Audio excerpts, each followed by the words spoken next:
Welcome to this explainer. Today, we're going to put aside the usual talk of scalability, computing power, uptime, all that standard stuff. And we're taking a cold analytical deep dive into a much more hidden reality, the geopolitical risks of our global tech infrastructure.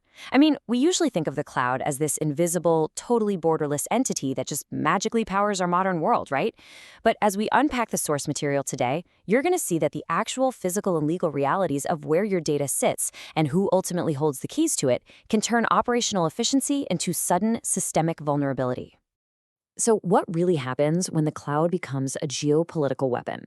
It's a question that completely shatters the illusion of a politically neutral cloud. For years, executive boards and IT leaders have treated cloud providers basically like utilities, like electricity or water. You pay the bill, the service flows, end of story.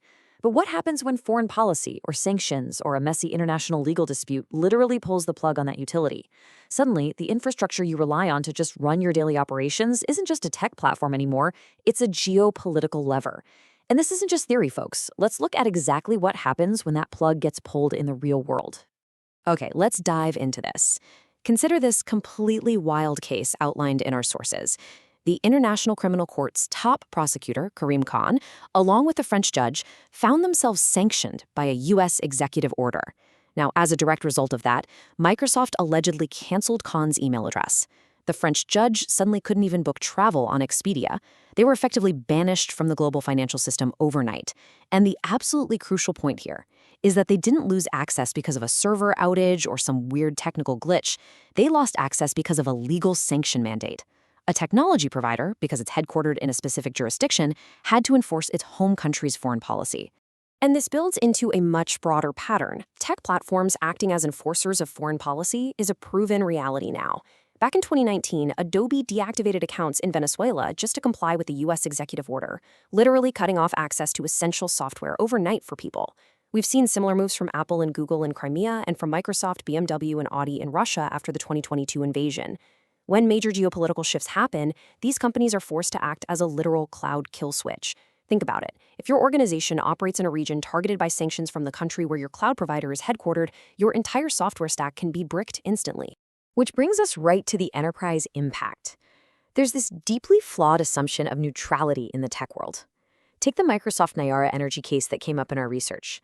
Nayara Energy, which is this massive Indian oil refining company, lost access to all its Microsoft Teams and Outlook services literally overnight. Why? Well, because an EU sanction targeted Russia, and Nayara was partly owned by a Russian firm. Think about that chain of events for a second. A company based in India lost its operational backbone because a US company was complying with EU sanctions. It proves, beyond a shadow of a doubt, that the cloud is an active vector of geopolitical risk. Now, what's really interesting about the data here is the sheer scale of this exposure. It's staggering. If we look at open contracting data for European national defense agencies, out of the 28 countries studied, 16 are at high risk to a potential foreign kill switch. Why? Because their actual defense ministries are directly contracting with U.S. tech companies for cloud services, or they're relying on systems that aren't truly air-gapped from global infrastructure. We're talking about the core, fundamental national security functions of sovereign nations being heavily dependent on foreign technology. And this vulnerability extends straight into the heart of critical infrastructure management. Historically, things like core SCADA systems, that's supervisory control and data acquisition, basically the software that runs physical grid assets, pipelines, and power plants, those operational technologies used to be completely isolated. But today, as the energy sector digitizes, these grid management platforms rely heavily on non-EU vendors and global cloud platforms. We are quite literally connecting the physical engines of society directly to the global internet. And it's not just the energy grid, it's the communications grid too. Telecommunications networks are almost entirely dependent on hardware and software from external vendors. The foundational layers of these networks, we're talking the actual routers, the switch hardware, programmable logic controllers, and telco network functions virtualization, or NFV, these are all dominated by companies from the US, Israel, and China. When a nation's telco operations and critical hardware are running on proprietary foreign technology, the entire operational backbone of that nation is completely exposed to the legal and political whims of those foreign jurisdictions. Because of all these interconnected hardware and cloud dependencies, we aren't just looking at your standard everyday data breaches anymore. We are looking at ransomware completely disabling energy management systems. We're talking supply chain attacks targeting the very proprietary vendors running our routers and switches.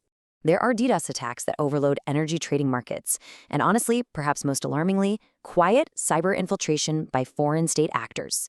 They are essentially pre-positioning malware inside critical infrastructure just to trigger disruptions during future geopolitical conflicts. It's like a ticking time bomb. But wait, the threat isn't just from malicious hackers. It's actually written directly into law. We have to impartially examine how domestic legislation impacts international data. The U.S. Cloud Act and FISA, the Foreign Intelligence Surveillance Act, specifically Section 702. These are designed to compel U.S.-based tech companies to hand over data to authorities, completely regardless of where in the world that data is physically stored. This creates this wild scenario where international data is heavily subject to U.S. jurisdiction, which, as you can imagine, many global entities view as a massive interference with their own digital sovereignty. What this means, functionally, is a legally mandated backdoor. Actually, scratch the idea that encryption fixes everything. While cloud providers do offer encryption to protect data, those technical safeguards can be legally bypassed if the cloud platform itself holds the encryption keys. Under these intelligence laws, companies can be forced to hand over data, and this often happens under strict gag orders. That means vendors are legally compelled by governments to silently put in these backdoors and hand over the keys without ever alerting the customer. So even if a European company mandates that its data must be localized on servers physically sitting in Europe, if the vendor operating those servers is subject to these foreign laws, that data is completely exposed to foreign surveillance. And this whole situation exposes a concept experts are now calling sovereignty washing. It's this incredibly flawed assumption that simply localizing data solves the geopolitical problem. Tech giants frequently market localized data centers in Europe as quote-unquote sovereign clouds. However, if the corporate ownership and the ultimate legal accountability still sit with a company headquartered in a foreign jurisdiction, like the US, then those foreign legal mandates still apply, period. No amount of local staffing or isolated infrastructure changes the fundamental fact that a parent company must obey its home country's laws. Because of this, enterprise leaders are facing a pretty stark choice right now. On one side, you've got the public hyperscaler cloud. It is highly scalable, it's incredibly feature-rich, and it's cost-effective. But as we've explored, it is deeply, deeply vulnerable to foreign laws, sanctions, and those kill switches. On the other side, you have the true sovereign cloud.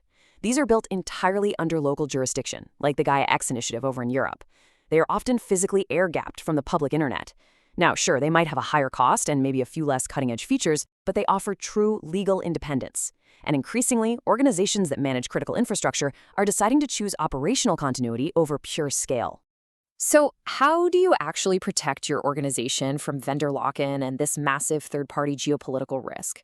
Our sources from the ISC2 highlight the absolute necessity of an essential cloud exit strategy. First off, don't fall into the trap of free egress. Data mobility doesn't automatically mean system portability. Second, you've got to leverage automated assessments to constantly map your cloud assets and spot those hidden lock-ins. Third, bring in expert security architects who really understand cross-cloud portability. And fourth, adopt a multi-cloud or hybrid approach. You want to ensure you never, ever have a single point of geopolitical failure. Which brings us to our final question for today, and it's one that every single leader must ask themselves in this strange new reality. Is your infrastructure a strategic asset, or is it a geopolitical liability? We've seen today that the cloud is not just technology anymore. It is geography, it is law, and it is very much politics. If your critical operations can be shut down by a foreign government's mandate, you don't just have an IT problem. You have a profound operational vulnerability. Take the time to reevaluate your dependencies, because out here, operational independence is going to be the true currency of the future. Thank you so much for joining me for this explainer, and keep questioning the infrastructure that runs your world.